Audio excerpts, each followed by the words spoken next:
Morning. So, you learned about U.S. history and you learned about World War II.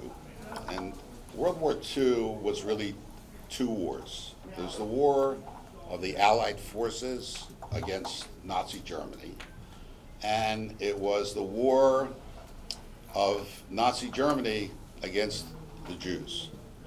Except the Jews didn't have any weapons, they weren't armed. To give you an idea of the scope of it,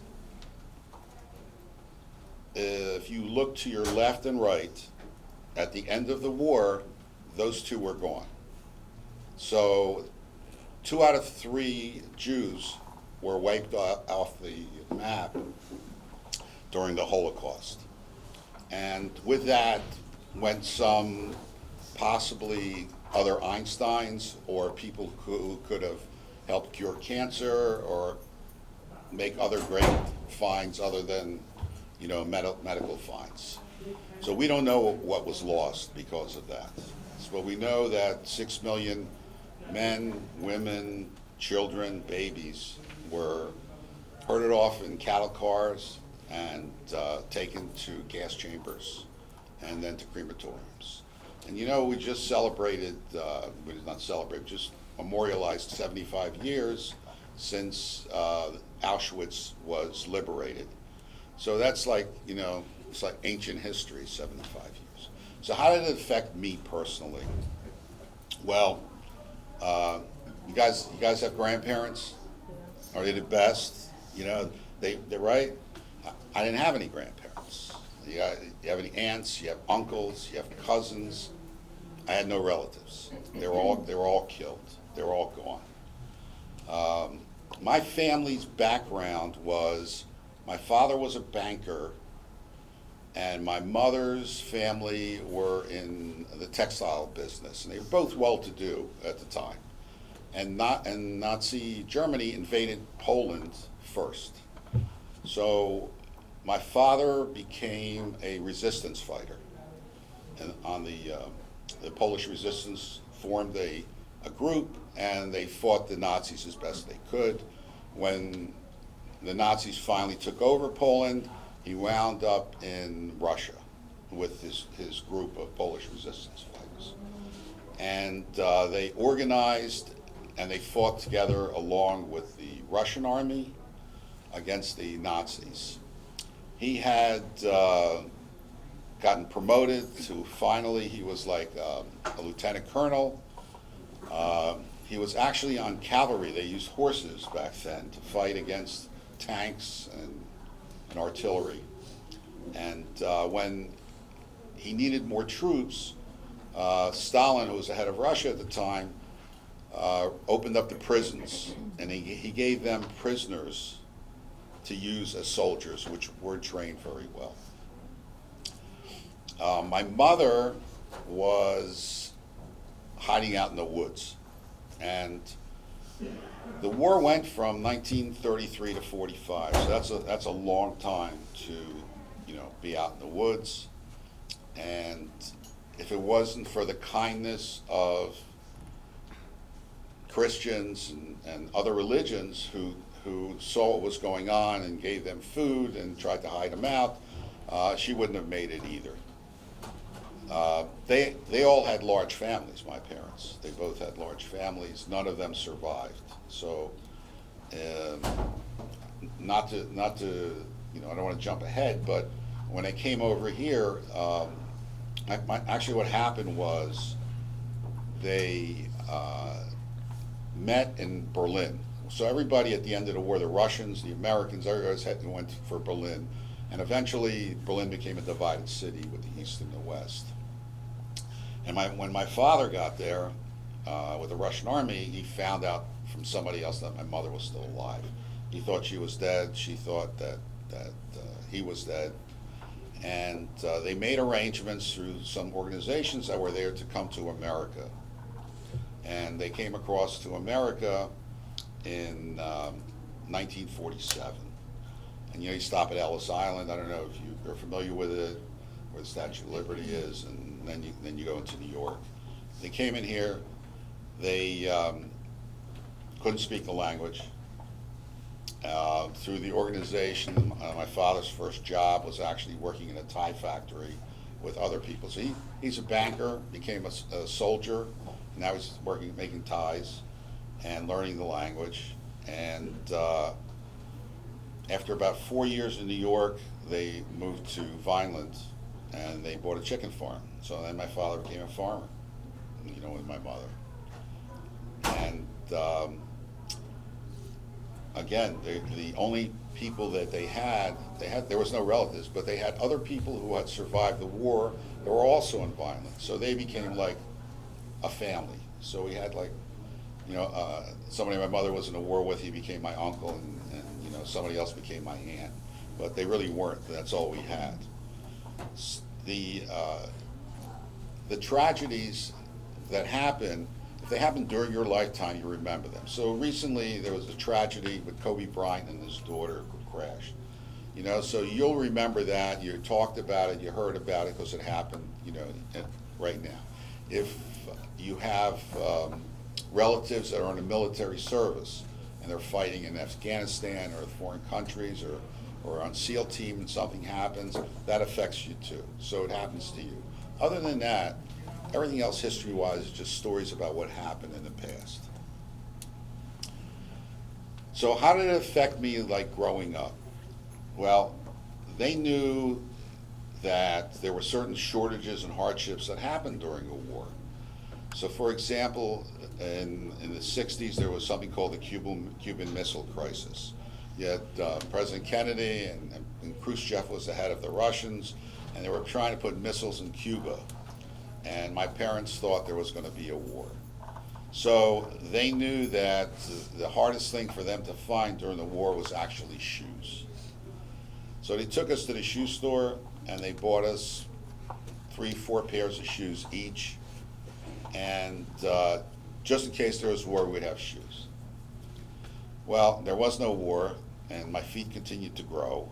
And I had 4 pairs of shoes the same size that I had to finally fit into as I was growing, as my feet were getting bigger. But that, it's the price you pay for preparing for war when there is no war. Let me pause here. Anybody have any? If you have any questions, everybody's all right here. So, the Hitler himself, going back to his philosophy, was that he wanted a pure Aryan race, and he really wanted to take over as much of the world as he could. So he singled out people and races that he felt were hindering his progress. And he was able to rally the German population by blaming everything on the Jewish people. That they were controlling the banks, they were controlling businesses. So he made that a point, and that's how he gained power. And he started rounding up the Jews and putting them into ghettos, equivalent of ghettos there. And then eventually, as it escalated, then he built. There was a lot of concentration camps. We hear about the big ones, but there was hundreds, if not thousands, of concentration camps that they had all over the place. And not only did he go after the Jews, he went after people who were mentally ill. He went after homosexuals. He went after gypsies. He just picked out groups of people that weren't blue-eyed and blonde and the Aryan race. In addition to that, he used a lot of these for forced labor to help his war machine go. And after they couldn't work anymore, then he just had them killed and cremated. The atrocities go a lot deeper than that because they also ran medical experiments. I don't know if the name Dr. Mengele, have you heard of him? He used to experiment on twins. So he'd do experiment on twins with different things to see how it affected them. Some of them have survived to tell the stories, but it goes on and on and on. During the war itself, the a lot of the cities that were there became assimilated to areas around them. So my parents' town in Poland doesn't exist anymore. It's been overtaken by Ukraine, and a lot of the history is gone. It doesn't exist. If you went there, you couldn't find it anymore. They've wiped out a lot of the history. As far as the Jewish people go, they've wiped out the synagogues that were there, and they do, and we have no more a concrete place to go and see. And even as far as the cemeteries go, those people that they executed, they just built mass graves, and they dug these huge trenches, and they had actually the Jews that were held captive dig the trench, and then they just shot them, and they just executed hundreds of them, and they were just mass graves all over the countries. So it's affected me in the fact that when we have any kind of celebration, it's a small celebration, because there's no family to come to. There's no, it's birthdays. It's just immediate family. My parents are gone, so it's just it's my children and my grandchildren. It's not as happy time growing up when you have a big family and you have Christmas or for us it was Hanukkah, and you have a family there for a celebration. We never had that. So today, the really important thing to learn from this about the Holocaust is how to prevent this from happening in the future to anybody. We have a saying that says never again. We'll never allow it to happen to us again. The problem is that although the Americans and the Allies knew about the concentration camps, and the big question was why didn't they bomb them? At that particular time, the technology for bombing wasn't as accurate as it is today. Today you have cruise missiles. You just pick a site out with a laser, and that's where it hits. Back then, they used to do what's called carpet bombing. They used to come in and they just drop many planes and just drop bombs all over the place, hoping that some of them will hit the buildings or the factories that they were trying to destroy, that were making armaments or things like that. At one point, they wanted to destroy a factory that was near the concentration camp. And when they bombed that, some of the bombs wound up hitting the concentration camp, and they killed both the prisoners and some of the guards. So they didn't have the means to accurately destroy and bomb the concentration camps. So I don't think it'd be fair to blame America for not coming in to stopping it. Today we have to watch out for, the rise of anti-Semitism is coming back again, especially in Europe. For some reason, it's become a rallying cry. There are countries that are being taken over by Muslims, and and they're making it that there has to be their law, their Sharia law in that particular compound, especially in France. And we worry that a lot of this stuff, in years, it'll just get bigger and bigger and bigger. So you have to be diligent and try to keep our freedom and try to do the right thing. Any questions? Back there in the audience, any questions? No, they're my chaperones. What did your father do, like as a resistance fighter? My father? Your father. Yes. So he went from working in a bank and to getting a gun, and with the Polish resistance, they did like ambushing. Actually, the family history goes way back, and if you would go onto the website for the United States Holocaust Museum, that's in Washington, on a website, And if you type in my last name, Seiden, you'll come up with a recording of my father telling the family history, but it's in Yiddish language. So on the side of it, there's a translation of it in English. So if you wanted to read about the history, you'll see it. And he tells that the family history goes all the way back to Portugal, is where it was started, and it tells about how many generations there are and how many people there are and how big it was, our family history. So he goes from being a banker to a resistance fighter. He doesn't know anything about it. And they're using horses to get around in Poland. And as they're fighting these Russians, the Russians are well armed, and it basically drove them right out of Poland, and they just kept falling back. He would tell me stories that he had 7 horses shot out from underneath him during the war. He never got shot, but the horses got shot. And that as they won little battles and things like that, he would get promoted and promoted. The Russian commanders saw how good he was, and they promoted him too.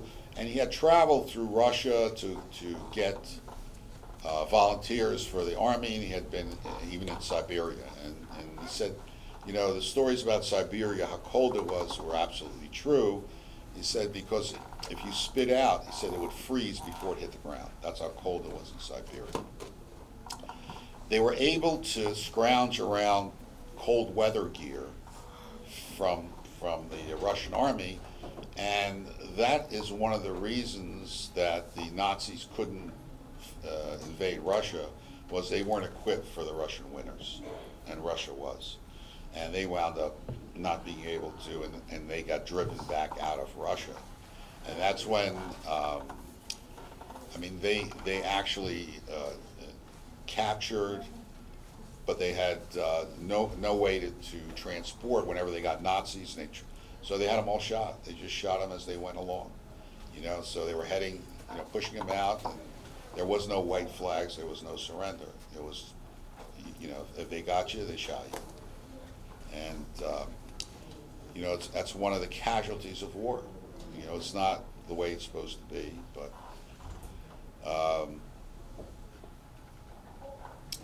so when he was in Berlin, he had his uniform on. He had gotten a commendation from Stalin. He had a silver pistol that they gave him, and he had commendations.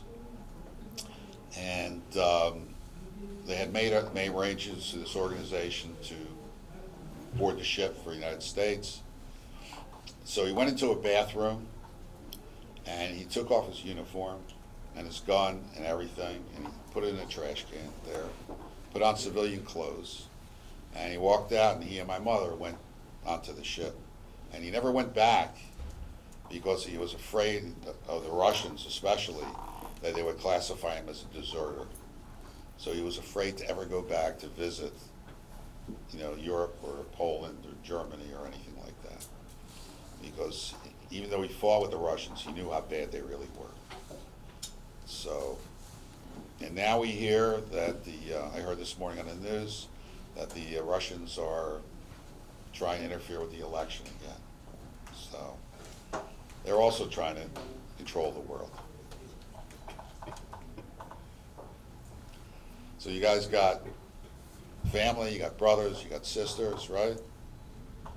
So you got parties, you get nice stuff. So it was tough during the holidays. There weren't too many presents for us. There wasn't too many people around to give us presents and things like that growing up.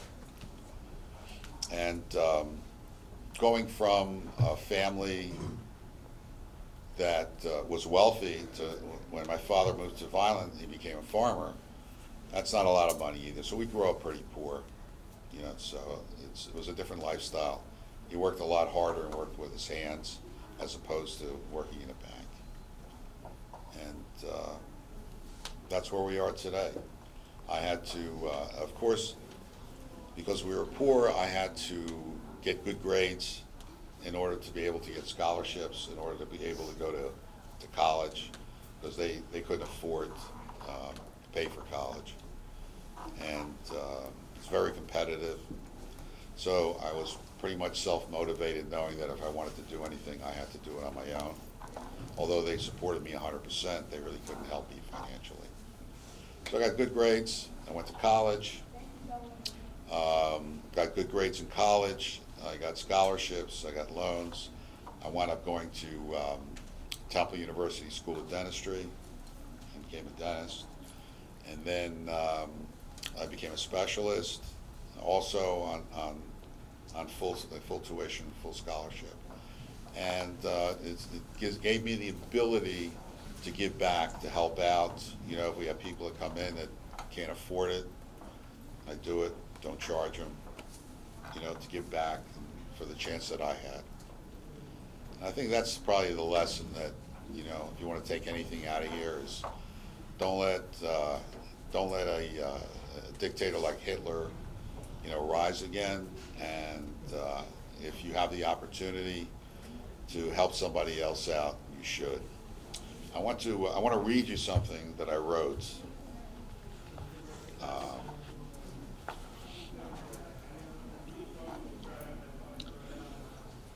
There is more to life than mere survival. Life must be invested with a purpose. My family survived the merciless ravages of the Holocaust. Their memories were veiled in the shadows of secrecy. Their personal experiences were too horrid for them to willingly recount.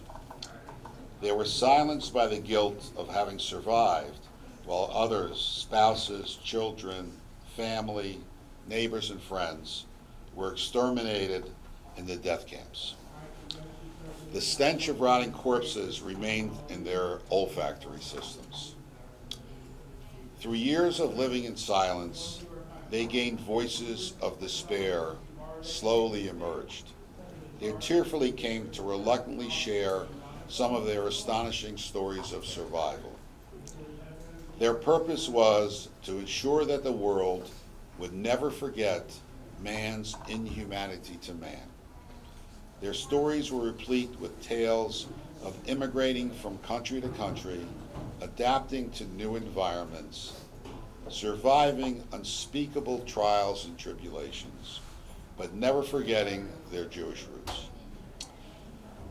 Their purpose was to guarantee that their children would be blessed with the opportunity for a better life, to have their children educated and to reach new heights of achievement, to perpetuate a communal awareness as practicing Jews.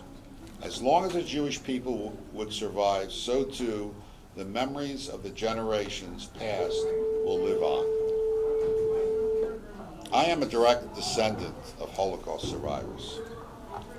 I ask myself, would I have survived that which they endured? Would I have struck a resonating chord of personal purpose? Sadly, the world continues to remain silent in the midst of tragedy. We stand as witnesses to our own short-sightedness and disavow responsibility amidst selective amnesia. While I cannot accept as to the inaction of others, I have made my life's purpose to always be available to help others, less fortunate than I, in their tedious trek through life. If each of us were to join hands in solidarity, helping one another, we will have defeated the evil truths of the Holocaust. My message is simple. Take hold of my outreached hand, internalize my message, and unite as one to better this world that we have been blessed to have inherited. May my family's memory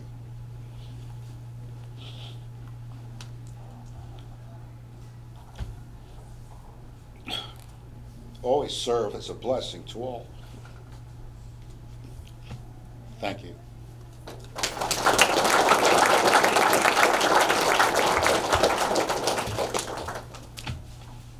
Well, I know there's a lot. Anybody Any questions? Can I ask a question? Are you allowed to? I think so. You were speaking about your mother, and you were saying that she had to hide in the woods. Yes. How old was she then, and what did you mean by hiding in the woods? So they went to the forest. They went deep into the forest. There was a lot of forests in Poland. They were from Poland. And the stories were from the woods was like this. They tried to scrounge up as much food as they could. And if they were lucky enough to each have a potato, one potato, that potato would be 3 meals. You know, breakfast, lunch, and dinner on one potato. They would peel the outside and have it like for breakfast and have part of it for lunch. The thing was, they couldn't make fires in the daytime because they would hunt them in the woods and they would see the smoke. So a lot of the food was uncooked if they found it during the daytime. If they found caves and things to live in and to hide in, then at nighttime they could make a fire inside the cave for warmth and to cook food because they wouldn't see the fire or the smoke. And that was probably the only shelters that they had were caves. There was sympathizers who were really against the war that were helping out the refugees and the people in the woods. And they had to be very careful about it. So, because the Nazis would come around and ask, have you seen this, have you seen this? So they would be able to get some food, but they rarely had shelter there. If they had a barn or something and they needed to stay there, they may stay there a night or two and then move on. And it was a hard life, but they were together as a group. So in her group from the town that were hiding in the woods, there was about 100 people. And out of that 100, 4 made it back to America with her, out of the 100 there. That's how bad it was. How old was she? So I got to go back. How old was she? She's born. My mother was born in 1911. So you go to 33. So she was in her late 20s, early 30s. She had 4 brothers and sisters. So none of them made it. None of them survived either. But we really don't have a count on how many people died in the woods, you know, from all the countries. They only have a count. Approximately, they know that out of the of the population of 9 million approximately in Europe, 6 million are gone. So we don't know how many other ones were from other things besides the Nazis. You know, just natural causes of dying. What's interesting on that note is when my father made it to Berlin. My father's name, original name, was Herschel Seidel. But he had a very large family, and one of his relatives' names was Kurt Seidel. And Kurt Seidel was in Berlin, and he had a furniture factory, a furniture business, that the Nazis took away, and they took him and they killed him.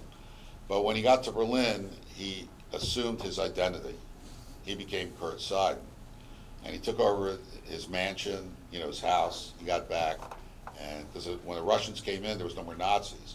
So he claimed that all. So when he came to this country, and he has the name Kurt Seidel, but he also used the name Herschel, because that's what my mother called him.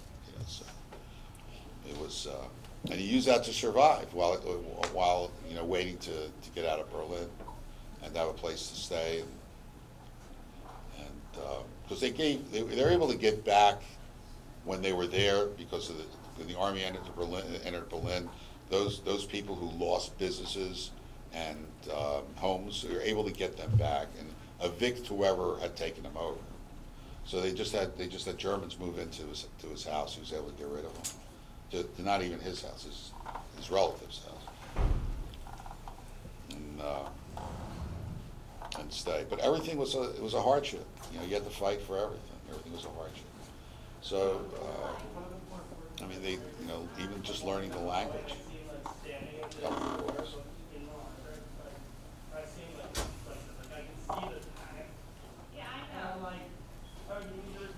You good? Anybody? Nobody. Yes, sir. One more question. Go ahead. So during World War II, Yes. from like 1924, even before the war, the U.S. had pretty tight immigration quotas. Yes. In Eastern European countries. Did your father struggle at all? Your parents struggle to get immigration status to the U.S.? You know, at that time, what you know, they turned away a ship, you know, prior to that. You know, they sent him back to the United States, and there was a terrible uproar about that. So there were organizations that were formed in the United States to sponsor. If you had somebody that was sponsoring you, you could get out. So they had sponsors. They didn't know who they were, but they, you know, it's just a random thing the organization set up, and immigration went along with it. So he was able to get across. Well, I have his, you know, I have the manifest from the Ernie Pyle from the ship listing them on it. You know, in 1947, what ship, what date? It was February of 1947. They, you know, they arrived in New York, and a new life began for him. I was born in May of '48, so I'm a U.S. citizen. I was born about a year after they landed here. But, you know, they lived in tiny apartments with a lot of other people, crowded conditions, and he wanted to have a better life for his family. So he had heard about another organization was bringing people across to Vineland and establishing his farmers there, chicken farmers. So that's where I grew up, on a chicken farm. 10,000 chickens were my relatives. We had plenty of eggs. We always had something to eat. You know, we always had eggs and chickens. I had chicken so many ways. I didn't even know you could make chicken so many different ways. So.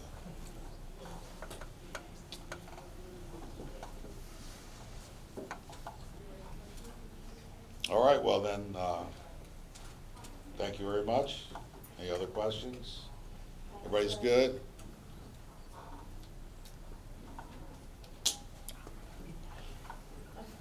What's Yiddish? Well, what? What's Yiddish? Oh, it's a language. So, this is a good question. Thank you, that was a good question. I don't know if I can give you an example. I'll explain to you what Yiddish is. I don't know if you have anything similar. So, Yiddish is a language of all the Jewish people had. They started out back then, where they took some German, some Polish, some English. It's a conglomeration of many languages, and it's referred to as the mother tongue, the common language. So that, you know, people, if you were from Poland and you were Jewish, and you were from Germany and you were Jewish, and you didn't speak Polish, you didn't speak German, but you had this dialect called Yiddish that you sort of learned. It's like a common language. The Bible is written in Hebrew, and that's the language of Israel, is Hebrew.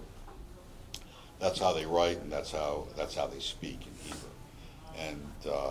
And because it's the language of the Bible it's written in, they consider that the holy language, and Yiddish is a common language.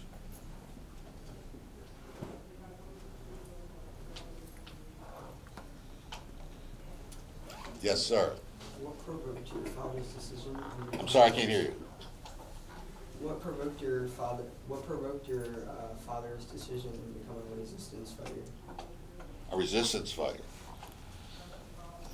I think it was the fact that the Poland itself were asking for volunteers. You know, the Polish government, they didn't have a strong army. So they put out a call asking for all able-bodied men to help out. And almost everybody did it because Poland was a small country and Germany was huge, and they were going to come in and they would lose everything. So his only choice was, you know, get shot, get killed by the Germans, fight against them, or try to leave the country.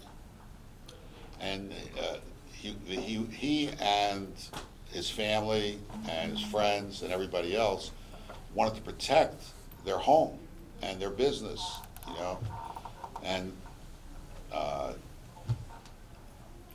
they didn't want to make it easy for the Germans. You know, they probably knew. He said they knew that they couldn't win, but they tried to, you know, make a dent to try to hold out as long as they could.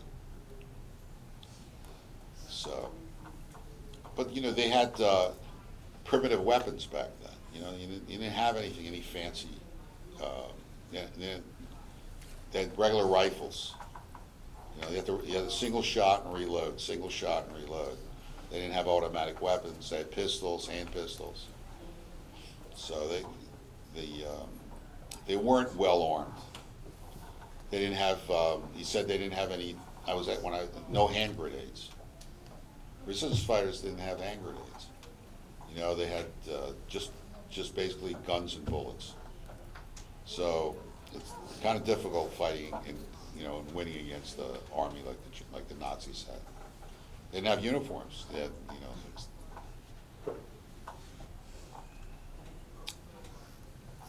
Yes.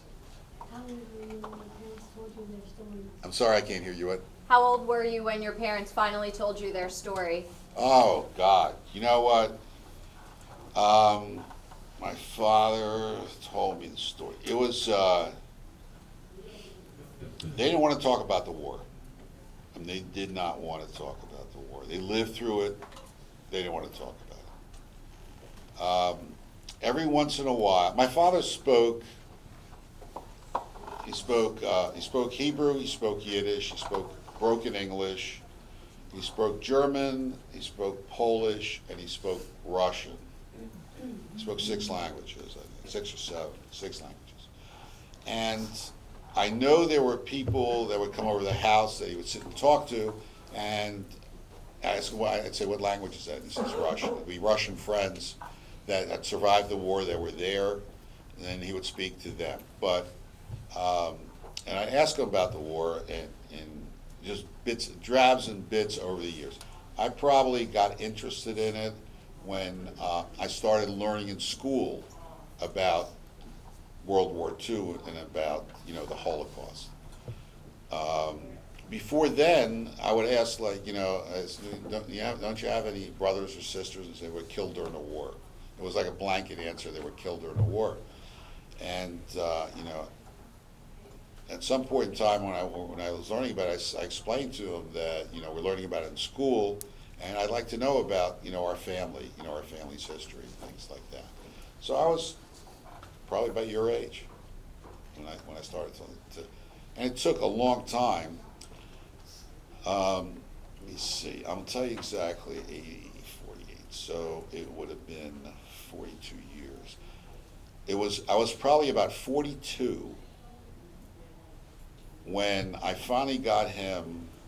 We're taking a ride to see a friend in Baltimore. My mother had passed, and we were riding to Baltimore. And I put you guys know what a cassette recorder is? That's right. So back in the day, when you needed to record something, we had a cassette recorder. So I put it on a dash of the car, you know, and it was like a 3-hour ride. And somewhere along the line, I turned it on. I said, can you tell me our family history and tell me, you know, everything, so we have it, so we know. So that's where the recording was made, and, you know, as I said, in Yiddish, and it tells about the family history, where we started, how many generations there were. He tells about all the kids in his family, how many brothers and sisters, and he had. He tells about my mother's side of the family. So at least at that point in time, I was able to find out, you know, what was going on history-wise for my family. And then I could give it to my kids to pass on, say, this is our family history. This is how it goes back. I know there's another question back there. Was your mom in imminent danger for her to escape to the woods? And Oh, yes, because they were rounding up all the Jews. This was in 1933? Yes, 33, 34. They started rounding up all the Jews, right? So the 100 people that, Well, no, it was later than that. That's when the Nazi Party started. right. So this was like, I think it was 1939 or 40 that they invaded Poland. But Nazi Party was growing, and first they were taking care of all the Jews in Germany, and then they decided to invade Poland. I think it was 39. It's 1939. 1939. So was her family with her when she went into the woods? Yes, yes, they all went. Whoever could went into the woods, but they didn't survive. You know, it's like it's hard times. There's no doctors, there's no medicine. You know, you get sick, you die. You know, you're malnutrition. You don't eat well. There's no vitamins. So. So 4 out of 100, if you use their group as an example, so only 4% of the people who went into the woods survived. So were they like, did they hear that there were raids in their town and where they lived and? They had, the only information that she got, because I mean, like, if she didn't know about my father didn't know about her, is if there were any new people that they came across, they would say, like, when did you live, where did you live, when did you leave, what happened. So it was other refugees who escaped later on, where because they didn't feel safe staying in one place all the time. You know, because they would come out, the Nazis would come with dogs, they'd go through the woods. They knew they were there, they were just trying to hunt them down. So they didn't want to, you know, they wanted to keep moving so they wouldn't be able to be tracked. So they would come across other Jews that had escaped from the cities, and that's the only way they got their news.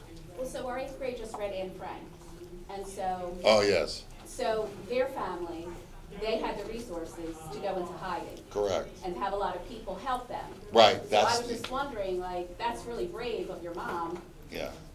To just go. Okay, well, you know, also Anne Frank was where? In Amsterdam. Correct. So it wasn't, Amsterdam didn't have Hitler for years before the invasion drumming up this thing that the Jews were bad. So there was very few families in Germany or that would help the Jews out.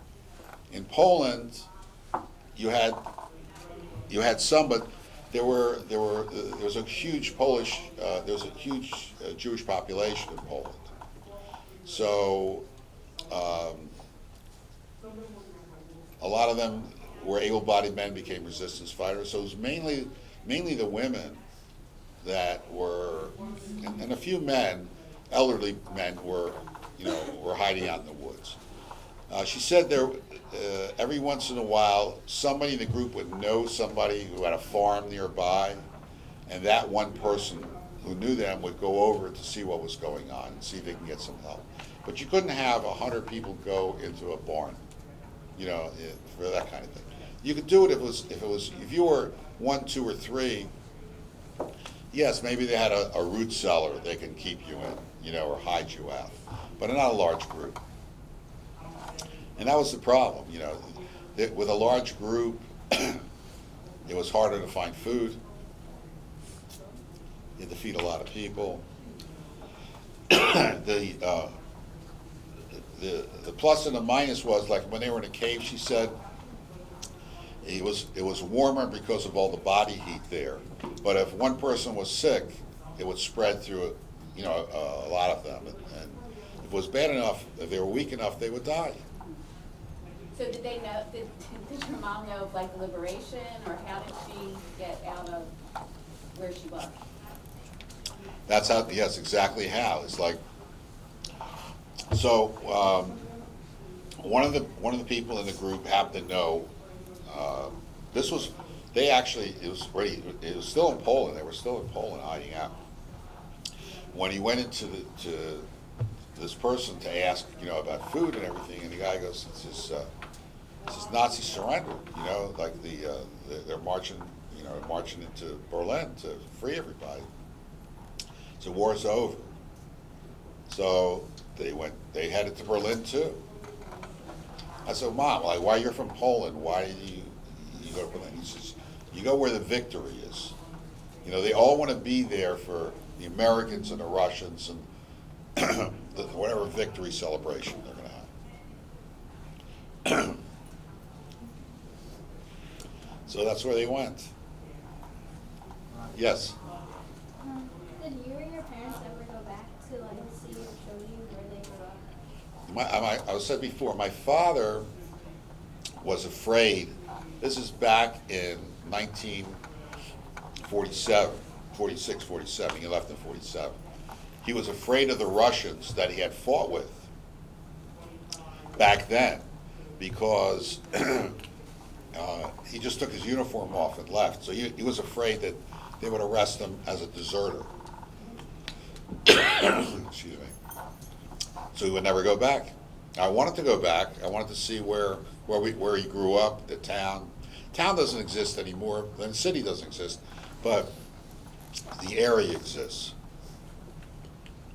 Have you been back? I have not been back. I don't even know where to go, and I have nobody to show me. And I do have people I know that went back, and the town records have been destroyed. So if they wanted to even go to a cemetery and see where the family graves are or anything, they can't even find out where the graves are. So that historical point has been destroyed. So you can't go back, and you can't. You got. What do we have today? Ancestry.com. You know, that's not going to work for us because we can't even find. There's no records to say your family lived on this street because the street's gone or renamed or they're buried in this cemetery.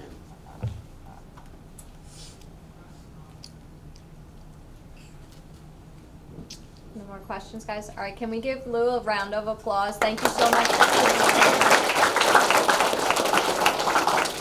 Thank you very much.